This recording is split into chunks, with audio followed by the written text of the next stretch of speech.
Continuamos entrevistando o dentista e artista plástico Orlando Rosa. Orlando, fale um pouco da Nini, sua mulher. Bom, se eu falar da Nini, vai completar toda a entrevista, mas... 30 segundos. A Nini, por exemplo, é o eixo mestre da minha vida, logicamente, desde o começo do namoro, sempre tem preferências e ela corresponde totalmente a mim. Logicamente, ela às vezes reclama que a subjuguei um pouco, porque predomina a minha vontade. A casa nossa é feita, ela é light, eu sou complicado, sou meio complicado na decoração, mas enquanto dono de casa, mãe, esposa, não tem coisa melhor. Estamos casados há 53 anos, faço 54 agora, e a namorei durante 10 anos. Estamos há 64 anos juntos. Só tenho que gostar dela imensamente. E ela também de você, né? Para aguentá-los. Ela corresponde. E como é que é seu relacionamento com filhos e netos? Bom, deve ser como a origem da família dedicação total ao lar, logicamente os descendentes são os nossos queridos, os filhos, os netos. E a gente, nem sempre há... Mas no nosso caso, sim, porque a gente se dedicou muito a eles, né? Instrução, educação, cultura. E os netos também, nós tentamos ainda passar para eles um pouco daquilo que nós temos pela experiência, do que passamos para os filhos e ainda para os netos. Convivemos bem com eles, gostam muito da gente. O que é que te dá prazer e o que é desagradável? O prazer bastante que eu tenho é pintar, é decorar, é a parte artística da minha vida atualmente, né? Agora, o que me contraria demais são críticas perniciosas, críticas que põem a gente para baixo. Isso eu não tolero. Não. Você acha que críticas tem invejosas. Invejosas. É isso aí. Do que é que você se orgulha e do que é que você se arrepende? Eu me orgulho de ter sido o profissional que eu fui, filho que eu fui, o cidadão que eu estou sendo, o pai e avô que eu estou sendo, e eu me orgulho. E na profissão minha, me destacado, e um marido. E do que é que você arrepende? Me arrependo de não ter feito aquilo mais do que eu fiz. Por um pouquinho de preguiça, um pouquinho de acomodação. Você Um quadro meu, às vezes, começava e demorava um ano para terminar. A minha mulher me chuchava um pouco para poder pegar o trabalho e executar, coisa que aconteceu mesmo. E um defeito e uma qualidade? Um defeito meu é a ansiedade, principalmente, né? Uma qualidade é ser amoroso, principalmente, um cristão, sou espírita, espiritualista, mais precisamente espírita, bem praticante, que acredito na eternidade, na reencarnação, e avalio minha vida tudo por isso. Sempre as pessoas gostam de falar mais das qualidades, eu gosto de ficar mais no defeito, acho mais defeito interessante. Defeito eu tenho bastante também. Todos nós temos. Exigente. Mas eu me lembro que na nossa pré-entrevista a família fez coro, ele é autoritário. Sou também. O que você não perde na TV? O programa de sábado do Raul Gil. Tanto é que a nossa entrevista, a pré-entrevista que seria no sábado à tarde, não pôde ser, gente, porque ele tinha que assistir ao Raul Gil. Você gosta por quê? Porque ele apresenta, é o programa melhor do país de calouros. Ele só apresenta pessoas que têm sucesso. Ótimos, realmente. São os melhores cantores de futuro e muitos hoje são cantores de projeção porque nasceram lá com o Raul Gil. Não posso perder. Você foi presidente do Lions 2 vezes, diretor social do Lions por 10 anos. Como é que foi? Eu pertenci quase 46 anos. Me tornei privilegiado e me afastei. E eu fui presidente 2 vezes e diretor social por muito tempo, que tem muita canja para eu organizar jantares, recepções, decoração, inclusive viagens para o exterior também. Mas o que é isso, me tornei privilegiado e me afastei?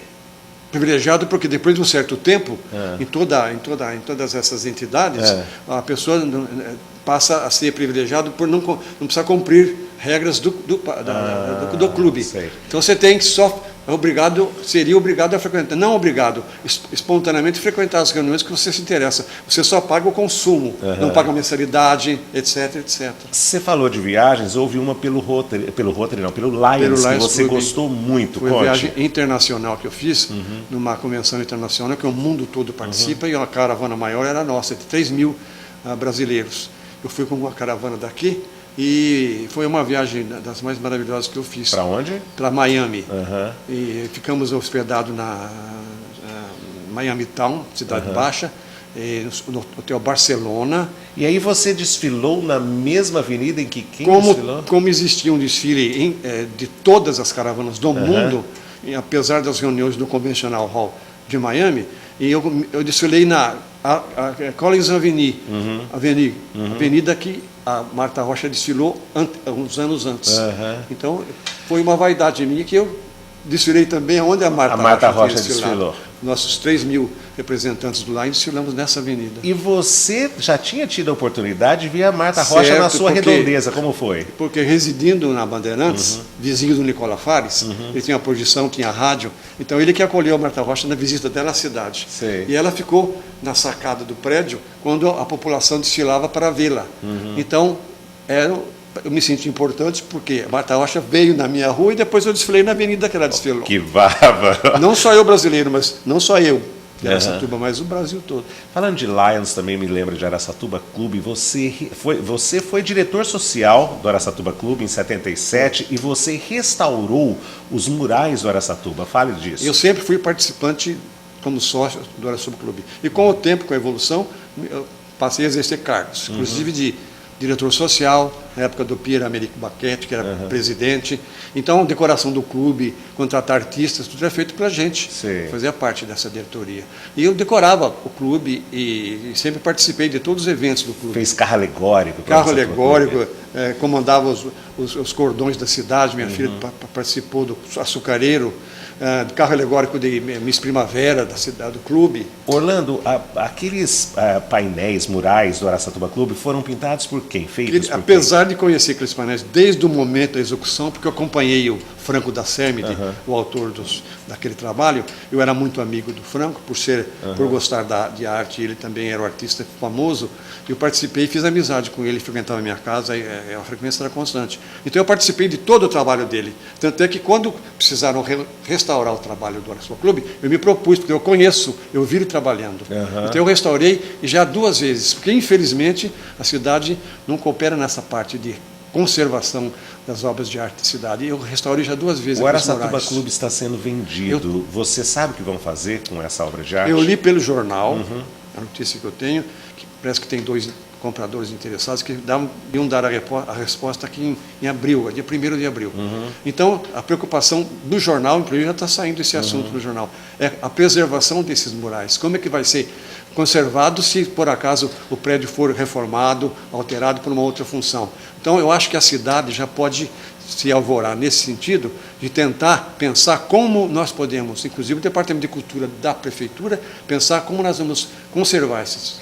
Na pré-entrevista, você murais. me falou de não era um mural, mas era uma decoração de carnaval de 15 metros de altura, que para Araçatuba é um sonho. Bom, na época de Valdir Frisola Moraes Cotrim, eu participei muito da eleição, da campanha, da UPA.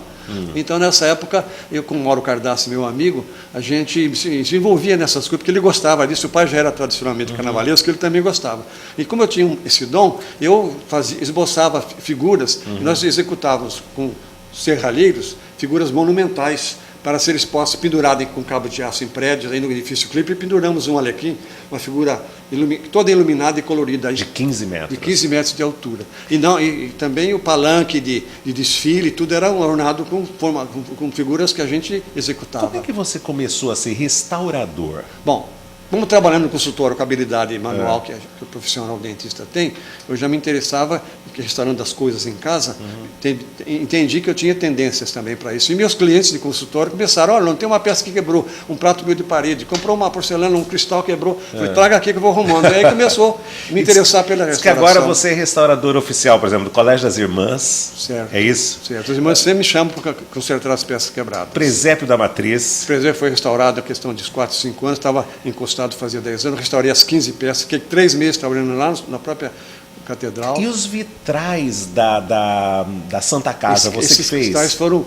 Não, o vitral foi feito em 2000 Então, mas foi você que fez? Foi feito, foi executado em 1908, em 80, desculpa. Foi executado em 1980. Por um pedido do Castro Neves, que era provedor da Santa Casa, como o meu cliente consultório vende meus trabalhos, falou, você vai fazer um trabalho para lá, você dá conta de um trabalho grande? Eu falei, se eu dou um trabalho pequeno, posso fazer um grande. Então, você vai para São Paulo, compra material, esbocei, planejei e executei o vitral durante 1 ano e 8 meses de trabalho. E disse que nem era para ser isso, mas no final o seu trabalho foi doação. No começo ele orçou, você vai orçar, nós vamos combinar quanto vai ficar isso aí, não tem problema. Comecei a executar, como eu convivia diariamente na execução, meus colegas médicos que frequentavam a casa, minha filha também teve uma necessidade de um tratamento grande uma época, eu quis corresponder a essa dedicação, eu acabei fazendo doação do meu trabalho. E não você cobrei quis nada. coisas bem alegres, né? Porque você disse que a vida do doente já é triste. Chegava coisa de caveira pendurada, segurando, que é muito comum nas entradas de hospitais. Eu falei, eu vou fazer uma coisa alegre, fazendo homenagem ao fogo, à luz, ao sol, ao calor, e fiz aquele trabalho colorido do jeito que é. Você diz que é espírita Sou e espírita. não sobrevive sem sua religião. Certo, é lógico. Todo mundo tem de ter uma crença e não sobrevive sem ela. E você disse, duplicada assinada, duplicada descontada. O que é isso? Todo ato que você comete durante as reencarnações, que é a base do espiritismo, que eu acredito nas reencarnações, que é o preparo da alma para a eternidade.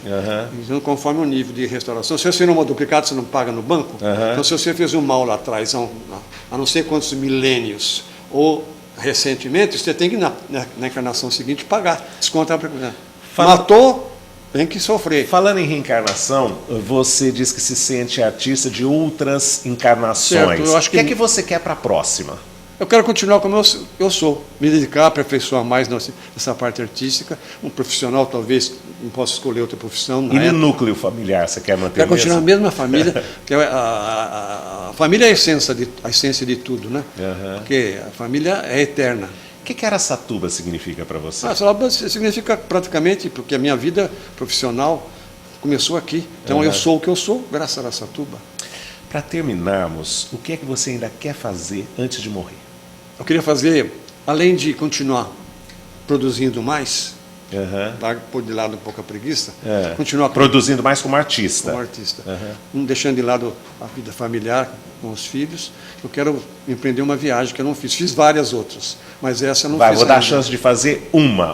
Eu quero ir para a Europa, visitando o berço da civilização, que é a cidade de Florença. Mas depois de passar por Assis. Depois de passar porque por Assis. Porque eu sou devoto, embora seja espírita, para mim, São Francisco é um ideal de espírito de luz. Então, São Francisco, para mim, é uma referência. Eu quero conhecê-lo antes de me divulgar pela Europa. Eu quero conhecer a cidade de Assis, onde ele nasceu, viveu, com a Clara, ex-namorada dele, porque ele foi malandrão, São Francisco. Depois ele se regenerou, ficou peladão e saiu para dedicar-se só... Orlando foi malandrão? Então, Orlando não. Não. Nini vai nos dizer se foi ou se não foi. Logicamente, a gente como jovem sempre dá umas escorregadinhas, mas nunca foi coisa que afetasse os outros. A minha meta é não ofender no meu semelhante. Que já está bom demais. A principal função do homem é isso. Foi um prazer entrevistar Orlando Rosa. Até o próximo Questão de Opinião. Esa razón, porque yo seguiré siendo el cautivo de los caprichos de tu corazón.